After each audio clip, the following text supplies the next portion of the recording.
What's up guys? Douglas from Dougsterbob.com here, and today we're going to be talking about the 2021 Colony Premise.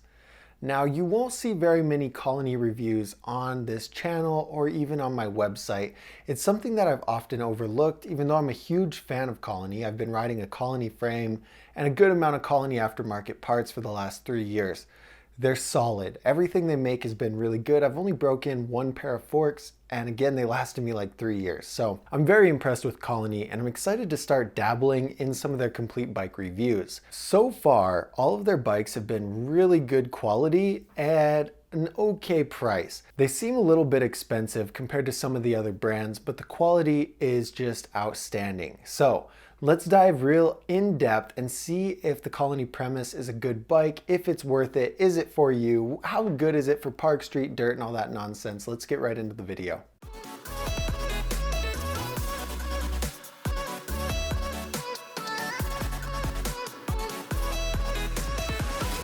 So the Colony Premise is an all-around bike. It's not specific for park, street, or dirt. It comes with hub guards and it comes in two different color options.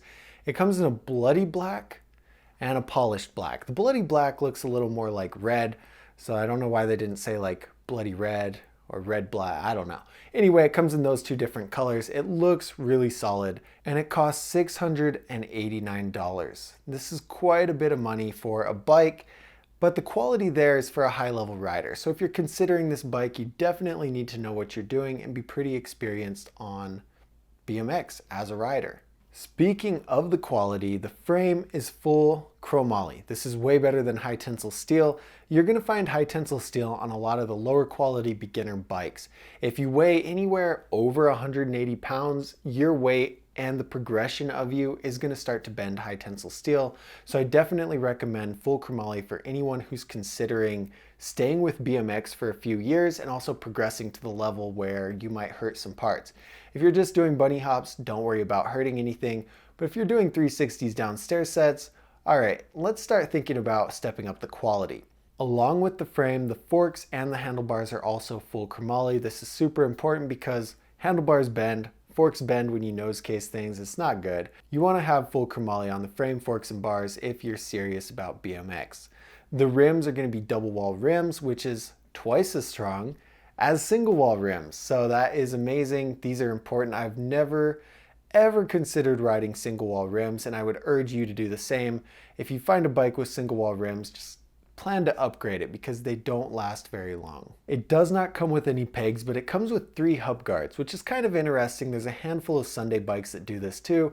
Come with hub guards but no pegs. So you're gonna have to buy the pegs separately if grinding is kind of your thing, but it does come with hub guards and that's solid. It weighs 23.6 pounds, which is one of the lightest complete bikes that I have reviewed yet. The Sunday Soundwave is right around that 23.4 mark, and this is really close. Like, I'm actually super impressed. So yeah, this is super light bike. The geometry is a little different. So traditional geometry goes 20-inch top tube, 20.25, 20.5, 21.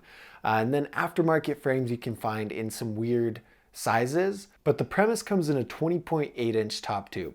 So it's essentially right in between 20.7 and 21. I mean, it's somewhere in between there, which is going to provide you with a pretty big top tube. So if you're anywhere around 6 feet, you would consider this bike, but double check the size guide. Just Google Dougsterbob size guide, pull that up, click your height, and it's going to tell you what size is right. The biggest issue that people have when they buy their new bike is they buy off a color or they buy off of specs, and they don't worry very much about the top tube size, which is one of the most important factors for progression on BMX. So make sure that this is the right size. The head tube angle is also a little different. It's 75.2 degrees.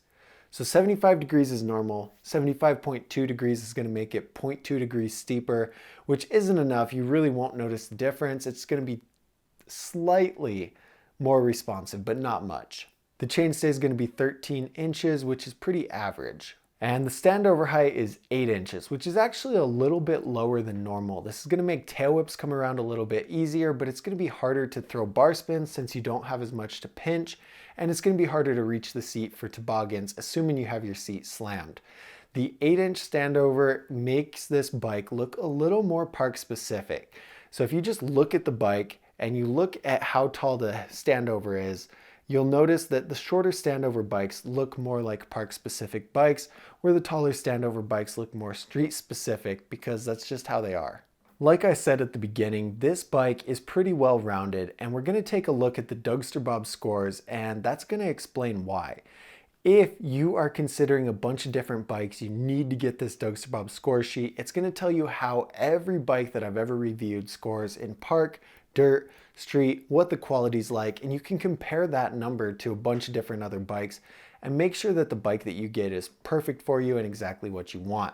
So the link is up here in the description, and if you want to get that, all you have to do, put in your email address, download it, and you're gonna get that score sheet. It's gonna help you out a lot. But let's get into the scores for the Colony premise. The street score is 4.5. We're gonna round this up to a 5. The reason that it scored a 5 is because, God, I've said 5 like 100 times there. I'm sorry. The reason that it scored a 5, there it is again, is because it has 3 hub guards. It doesn't quite have pegs, but the quality is good enough to withstand big drops and big gaps. And the tires are really good for street also. So generally, I'd like to see some pegs on this bike, but because of the 3 hub guards, it kind of makes it a little bit better for street than a lot of bikes that come without hub guards or that are lower quality and would break when you do gaps and all that stuff. So that's a pretty good score in the street section. In the park section, it scored a 4.33. We're going to round this down to a 4. It's a little bit responsive, but it could be more park specific. Generally, we like to see a gyro on these park specific bikes. This one doesn't have a gyro, but the geometry makes it a little bit better for park riding than a dirt specific bike would be, or a street specific bike would be. The dirt section score, it scored a 3.67. We're going to round this up to a 4.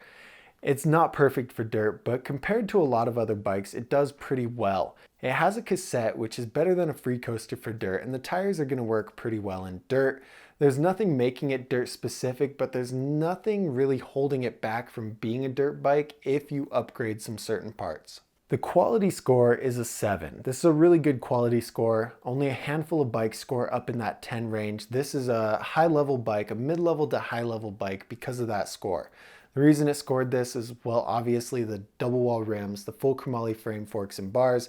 It's a really solid bike, high quality for those riders that are going to put a lot of abuse to it. Some similar options for this bike would be something like the Kink Cloud or the Sunday X. The Sunday X isn't going to be near the same quality as this bike, and the Kink Cloud is going to be pretty close, but it would just depend on the sizes and which size is better for you. But check out those other 2 options to see if that might be a better choice for you. So some potential issues that I would see with this bike are virtually none. I think it's really solid that it comes blank. And what I mean by that is that you can ride a little bit of park, a little bit of dirt, and a little bit of street with this bike, and then figure out what you love and upgrade it accordingly. It doesn't come street specific or park specific or dirt specific, so that really leaves it open for you to test them all out and see which one's better for you. The big question, would I recommend this bike? And the answer is absolutely. I think this is a really high quality bike, close to the $700 price range, which in 2021 terms was kind of high, but now considering all of the 2022 bikes and that huge price jump that we've seen, this is a really good price for the quality that you get. I would definitely recommend it, but just make sure that it is the correct size for you. Make sure that the 20.8 inch top tube is going to be good and it's going to work for you. Now, there are a lot of different places that you can buy this bike. I'm going to put up a link here or down here, or which I don't know where it's going to be, but that link is going to take you to wherever I found the premise for the best price. I don't want you guys to get ripped off, and if you find a shop that's charging way too much, they're probably ripping you off. My voice just cracked. Anyway, they're probably ripping you off, and I don't want you to get ripped off. So click the link, see where it's the cheapest at, and if you guys find it cheaper somewhere else, please let me know. That way I can help your fellow BMX riders out. What do you guys think about the Colony bikes? Do you like Colony? Do you hate Colony? Let me know. I'm really curious. But as always, guys, thank you so much for watching, and I cannot wait for you to get your bike and start your BMX journey. Before you go, if you watch this whole review and you said, you know, maybe that's not the right bike for me, get the free BMX bike recommendation done. The link is in the description. Click it, put in your name, your height, your budget, your skill level, and I'll look that information over and I'll send you a PDF with 3 bikes that I think are perfect for you. Will this bike be on there? I don't know. We're gonna have to wait and see, but fill that out because it's gonna help you out a ton on your bike buying journey. Have a good rest of your day and thank you for watching.